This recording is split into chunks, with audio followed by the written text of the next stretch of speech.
तो प्यारे बच्चों, आज की इस वीडियो में लेकर आए हैं 8th ग्रेड अभ्यास पुस्तिका 2023-24 कक्षा 6 विषय हिंदी पाठ 21 का प्रश्न उत्तर। पाठ 21 में है मेरी माँ। तो चलिए वीडियो की स्टार्ट करते हैं। पहला प्रश्न आता है आपका बहुविकल्पीय प्रश्न। प्रश्न क्रमांक पहले में है निम्न शब्दों में से संस्कृत निष्ठ शब्द है। तो आपका सही उत्तर हो जाएगा बी नंबर, वार्तालाप। इसके बाद नेक्स्ट है आपका पुत्रों की मृत्यु की खबर सुनकर गुरु गोविंद सिंह जी की पत्नी प्रसन्न क्यों हुई। तो आपका डी नंबर सही उत्तर होगा। धर्म रक्षार्थ अपने पुत्रों के बलिदान होने पर। इसके बाद आता है आपका प्रश्न क्रमांक तीसरा, प्रत्यय जोड़कर नए शब्द बनाइए। तो ये आपके उदाहरण दिए हुए हैं, जैसे सजाना, आवट, सजावट, बनाना, आवट, तो इसका हो जाएगा बनावट। तो ऐसे ही आपको प्रत्यय जोड़ के बनाना है। पानी वाला तो हो जाएगा पानी वाला, दया प्लस लू हो जाएगा दयालु, टकराना प्लस आहट हो जाएगा टकराहट, सम्मान प्लस ईत हो जाएगा सम्मानित, दर्शन प्लस ई हो जाएगा आपका दर्शनी। इसके बाद नेक्स्ट आता है आपका प्रश्न क्रमांक 4, दिए गए शब्दों से मूल शब्द और प्रत्यय अलग कर लिखिए।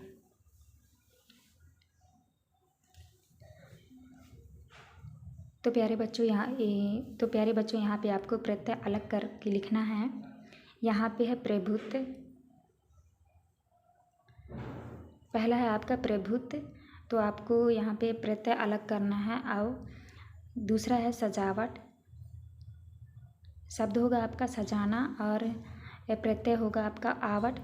इसके बाद है आपका मुस्कुराहट, इसके बाद है आपका मुस्कुराहट, शब्द होगा मुस्कुराना और प्रत्यय होगा आपका आहट। इसके बाद है फेरी वाला, आपका शब्द होगा फेरी और प्रत्यय होगा वाला। इस तरह से आपको कर लेना है। इसके बाद चलते हैं प्रश्न क्रमांक 5वें की ओर। प्रश्न क्रमांक 5 में है पाठ में आए 2 विदेशी शब्दों को खोज कर लिखिए। उत्तर में लिखना है वकालतनामा, खारिज। इसके बाद नेक्स्ट है राम प्रसाद बिस्मिल ने संकट आने पर भी संकल्प को क्यों नहीं त्यागा। उत्तर में लिखना है उनकी माता जी के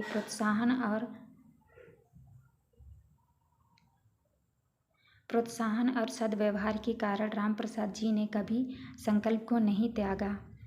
इसके बाद आता है आपका प्रश्न क्रमांक 7वां, जन्मदात्री शब्द का अर्थ लिखकर वाक्य में प्रयोग कीजिए। उत्तर में लिखना है जन्मदात्री माँ, जन्मदात्री जननी, इस जीवन में तो तुम्हारा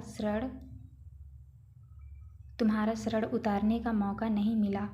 इसके बाद आता है आपका नेक्स्ट, राम प्रसाद बिस्मिल के स्वतंत्रता संग्राम में भाग लेने के पक्ष में कौन कौन नहीं थे। उत्तर में लिखना है उनके पिताजी और दादाजी उनके स्वतंत्रता संग्राम में उनके पक्ष में नहीं थे। इसके बाद आता है आपका प्रश्न क्रमांक 9वां, माँ की दया की छाया में बिस्मिल जी ने जीवन भर कष्ट का अनुभव क्यों नहीं किया।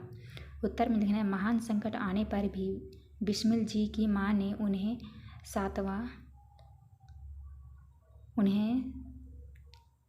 सांत्वना देती रही। इसके बाद आता है आपका प्रश्न क्रमांक 10, बिस्मिल जी की कही गई पंक्तियों का भावार्थ अपने शब्दों में लिखिए। यदि देश के हित मरना पड़े मुझको तो सहस्त्रों बार भी तो भी ना मैं इस कष्ट को निज ध्यान में लाऊं कभी। तो आपको भावार्थ लिखना है, यदि मुझे देश की खातिर हजारों बार भी मरना पड़े तो मुझे तनिक भी कष्ट नहीं होगा। इसके बाद आता है आपका प्रश्न क्रमांक 11, बिस्मिल ने वकालतनामे पर हस्ताक्षर क्यों नहीं किए। उत्तर में है बिस्मिल जी धर्म के विरुद्ध कोई भी कार्य करना पाप समझते थे, इसलिए हस्ताक्षर नहीं किए। इसके बाद नेक्स्ट आता है आपका दीर्घ उत्तरीय प्रश्न क्रमांक 12 में है राम प्रसाद बिस्मिल को अपनी प्रतिज्ञा भंग क्यों करनी पड़ती थी। उत्तर में लिखना है राम प्रसाद बिस्मिल जी को अपनी प्रतिज्ञा भंग अपनी माँ के आदेश की पूर्ति हेतु करनी पड़ती थी।